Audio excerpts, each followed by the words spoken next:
ఎంత అడిగినా నిజం చెప్పకపోయేసరికి రామరాజు అయితే ధీరజ్కి నీకు నాకు ఎలాంటి సంబంధం లేదని చెప్పేసి అంటాడనమాట. ఇక ధీరజ్ అయితే బాగా ఏడుస్తూ ఉంటాడు. ఇక తర్వాత భాగ్యం అయితే రామరాజు ఇంటికైతే వచ్చి పెళ్లి కూతురు ఎక్కడ ఉండేది ఏంటి అనేది మాట్లాడి అంతా చూసేసి అయితే వెళ్తుంది కదా. అయితే సాంప్రదాయం ప్రకారం పెళ్లి కూతురు ఇంటికి కూడా వెళ్ళాలి కాబట్టి రేపే మేము మీ ఇంటికి వస్తాం అని చెప్పేసి రామరాజు అయితే అంటాడనమాట. ఇక భాగ్యం అయితే లేనిపోయిన గొప్పలన్నీ చెప్పుకొని మేము బాగా ఉన్నాం అని చెప్పుకుంటుంది కదా. ఇప్పుడు రామరాజు ఇంటికి వస్తాడని చెప్పేసి అనడంతో ఇక బాగా టెన్షన్ పడిపోతూ ఉంటుందన్నమాట. అమ్మోయ్, నేను 7వ తరగతి కూడా పాస్ కాలేదు, కానీ వాళ్ళకేమో బీటెక్ అని చెప్పావు. రేపు వాళ్ళు వచ్చి నా చదువు సర్టిఫికేట్లు చూపించమంటే ఏం చేయాలి అమ్మా అని చెప్పేసి వాళ్ళ కూతురైన శ్రీవల్లి అయితే అడుగుతుందనమాట.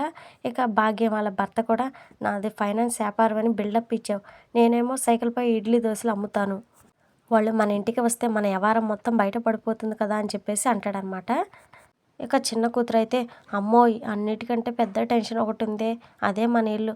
వాళ్ళు మన ఇంటికి వస్తే మన భాగోతం మొత్తం బయటపడిపోతుంది. వాళ్ళకేమో మనకి 3 బిల్డింగ్లు ఉన్నాయని బిల్డప్ ఇచ్చావు, ఇప్పుడేం చేస్తావే అని చెప్పేసి అడుగుతుందన్నమాట.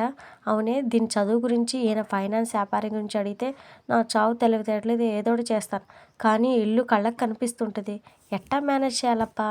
ఇల్లు అద్దెకి తీసుకుని సినిమా షూటింగ్లు చేస్తుంటారు కదా, అలాగా మనం కూడా అద్దెకి తీసుకుందాం, ఇంతకీ అద్దె ఎంత ఉంటుందో కనుక్కోండి ఆయన గారు అని చెప్పేసి వాళ్ళ ఆయనతో అంటదనమాట. మన ఏరియాలోనే అలాంటి ఇల్లు ఉందే, కానీ అద్దె 50,000 అంట అని చెప్పేసి అంటదనమాట చిన్న కూతురు. అమ్మ బాబోయ్, 50,000 అంత డబ్బు మన వల్ల ఎలా అవుతుంది అని చెప్పేసి అంటదనమాట భాగ్యం.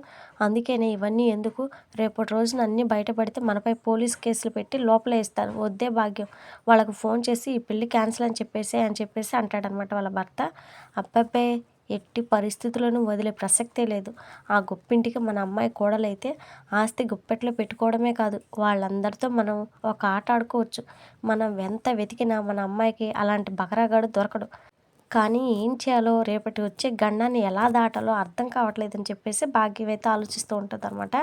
ఇక ఉదయాన్నే రామరాజు ఫ్యామిలీ అంతా భాగ్యం ఇంటికి వెళ్ళడానికి అయితే రెడీ అయిపోతారనమాట. ఇక రామరాజు అందరినీ పిలిచి హడావుడి చేస్తూ ఉంటాడనమాట. అయితే వేదవతి మాత్రం చిన్నోడు చిన్న కోళ్ళ కోసం చూస్తూ ఉంటుంది. చిన్నోడా చిన్నోడా ప్రేమ ప్రేమ అని చెప్పేసి పిలుస్తూ ఉన్నా కానీ వాళ్ళు మాత్రం అసలు పట్టించుకోరనమాట. ఇంతలో రామరాజు అందరినీ బయటకు తీసుకుని వెళ్ళి రా బుజ్జమ్మ అని చెప్పేసి అంటాడనమాట. ఇక వేదవతి ఎంత పిలిచినా కానీ ధీరజ్ అయితే పట్టించుకోడు. ఇక వేదవతి అయితే బాధపడుతూ ఉంటుంది. ఇంతలో నర్మద అయితే కోపంలో ఉన్నాడు కదా అత్తయ్య, పెళ్ళి వాళ్ళ ఇంటికి వస్తాడో రాడో అని చెప్పేసి అంటదనమాట. ఇక వేదవతి అయితే ప్రేమ దగ్గరికి వెళ్ళి వాళ్ళ అన్నయ్య పెళ్ళి, వాడు రాకపోతే ఎలా అని చెప్పేసి మాట్లాడాలని ట్రై చేస్తూ ఉంటుందన్నమాట.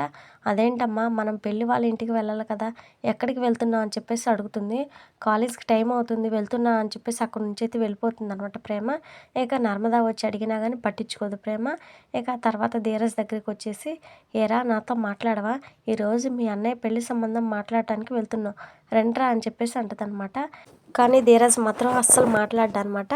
ఇక తర్వాత ఏడుస్తూ అడుగుతూ ఉంటుందన్నమాట. ఏరా ఎందుకు నాతో మాట్లాడట్లేదని చెప్పేసి అంటే, నువ్వు ఎవరి గురించి ఆలోచించావు కానీ నీ కొడుకు గురించి మాత్రం అస్సలు ఆలోచించలేదమ్మా, వాళ్ళ సంతోషం గురించి ఆలోచించావు కానీ ఇప్పుడు నా సంతోషం గురించి ఆలోచించావా, వాళ్ళ పరువు పోతుందని ఆలోచించుకున్నావు, ఇప్పుడు నీ కొడుకు జీవితాన్ని నువ్వే నాశనం చేస్తున్నావమ్మా, నీ వల్లే నాన్న దృష్టిలో నేను చెడ్డవాడిని అయిపోయాను, నాన్న నాతో మాట్లాడట్లేదు, కాబట్టి నువ్వు కూడా నాతో మాట్లాడొద్దని చెప్పేసి ఇక వేదవతితో అయితే అసలు మాట్లాడనమాట.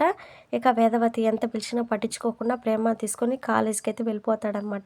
ఇక రామరాజు పిలుస్తాడేమో వెళ్ళాలని చెప్పేసి చూస్తూ ఉంటాడు. కానీ రామరాజు మాత్రం వాళ్ళిద్దరినైతే అసలు పట్టించుకోడు అనమాట. ఇంకా ధీరజ్ అయితే ప్రేమను కొంత దూరం తీసుకెళ్ళిన తర్వాత మధ్యలోనే అక్కడైతే దించుతాడనమాట. ఇక కొడుకు ఎంత పిలిచినా మాట్లాడకుండా అలిగి వెళ్ళిపోవడంతో ఇక వేదవతి అయితే ఏడుస్తూ ఉంటుందన్నమాట. ఇంతలోనే రామరాజు అయితే ధీరజ్ కోసం ఆలోచించకుండా రండి వెళ్దాం రండి అని చెప్పేసి అందరినీ తీసుకొని అయితే వెళ్ళిపోతాడు. ఇక సరిగ్గా రామరాజు వాళ్ళు వచ్చేసరికి అయితే భాగ్యం అయితే కనిపించకుండా పోతుంది. అమ్మ ఎక్కడికి వెళ్ళిపోయింది, వాళ్ళ ఇంటికి వస్తే మన బండారం మొత్తం బయటపడుతుంది అని చెప్పేసి కంగారు పడుతూ ఉంటుందన్నమాట శ్రీవల్లి. ఇంతలోనే రామరాజు వాళ్ళు చెప్పిన ప్లేస్లోకి అయితే వచ్చేస్తారు. ఎక్కడికి రావాలో అని చెప్పేసి భాగ్యానికైనా అయితే ఫోన్ చేస్తూ ఉంటారనమాట. అయితే రామరాజు ఎంత ప్రయత్నించినా కానీ ఫోన్ అయితే పనిచేయదు. ఇక రామరాజులో టెన్షన్ అయితే స్టార్ట్ అవుతుంది అనమాట. ఇంతలోనే దారి వెంట వెళ్ళే వాళ్ళని పిలిచి భాగ్య ఇల్లు ఎక్కడ అని చెప్పేసి అడుగుతూ ఉంటారు. ఏ భాగ్యలక్ష్మి అండి, చాలామంది భాగ్యలక్ష్మిలు ఉన్నారని చెప్పేసి అంటాడనమాట. ఇంటి పేరు చెప్పండి అని చెప్పేసి అతనైతే అంటాడు. ఇక రామరాజు అయితే ఇంటి పేరు తెలియదండి అని చెప్పేసి అంటాడు. ఇక వెంటనే నర్మద అయితే మొన్న వివాహ పరిచయ కార్యక్రమానికి వెళ్ళినప్పుడు పెళ్లి కూతురు తండ్రి వాళ్ళ ఫోటో పంపించారు కదా, ఆ ఫోటో చూపిస్తే వివరాలు తెలుస్తాయని చెప్పేసి ఆ ఫోటోనైతే ఆ వ్యక్తికి అయితే చూపిస్తుంది అనమాట నర్మద. ఇక ఆ ఫోటో చూసిన ఆ వ్యక్తి అయితే ఒకసారిగా షాక్ అయిపోతాడు. ఇక సైకిల్ మీద ఇడ్లీ, దోస అనే అమ్మే అతన్ని అయితే గుర్తు చేసుకొని అతని ఇల్లు చెప్పడం కాదు, చూపిస్తాను రండి అని చెప్పేసి ఇంటికైతే తీసుకొని వెళ్ళిపోతాడనమాట.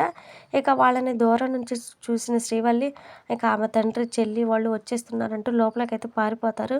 మీరు వెతుకుతున్న ఇల్లు ఈ ఇల్లేనండి అని చెప్పేసి ఆ అద్దె కొమ్మనైతే చూపిస్తారనమాట. అది చూసి రామరాజు అయితే షాక్ అయిపోతాడు. ఏ ఇల్లా అని చెప్పేసి లోపలికైతే వెళ్తాడనమాట రామరాజు. ఇక తలుపు చాటున దాక్కుంటారనమాట శ్రీవల్లి, ఆమె చెల్లి. ఇక చూసేస్తారని అనుకున్న టైంలోనే అన్నయ్య గారండి అని పిలుస్తుందనమాట. ఇక ఒంటి నిండా నగలను దిగేసుకొని కూలింగ్ గ్లాస్ పెట్టుకొని హై క్లాస్ లుక్‌లో కనిపిస్తదనమాట.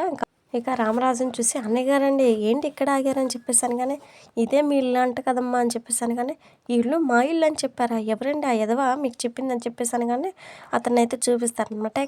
ఇక అతనైతే భాగ్యం అయితే దగ్గరికైతే పిలుస్తుందనమాట. అతనేమో భాగ్యం అత్త ఏంటి అవతారం అని చెప్పేసి అంటాడనమాట.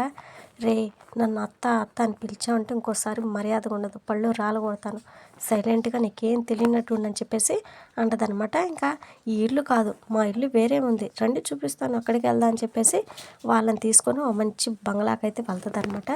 ఇది ఫ్రెండ్స్, మరి ఇవాళ వీడియో నచ్చితే తప్పకుండా లైక్ చేయండి. మరిన్ని వీడియోస్ కోసం మన ఛానల్ని సబ్స్క్రైబ్ చేసుకోండి.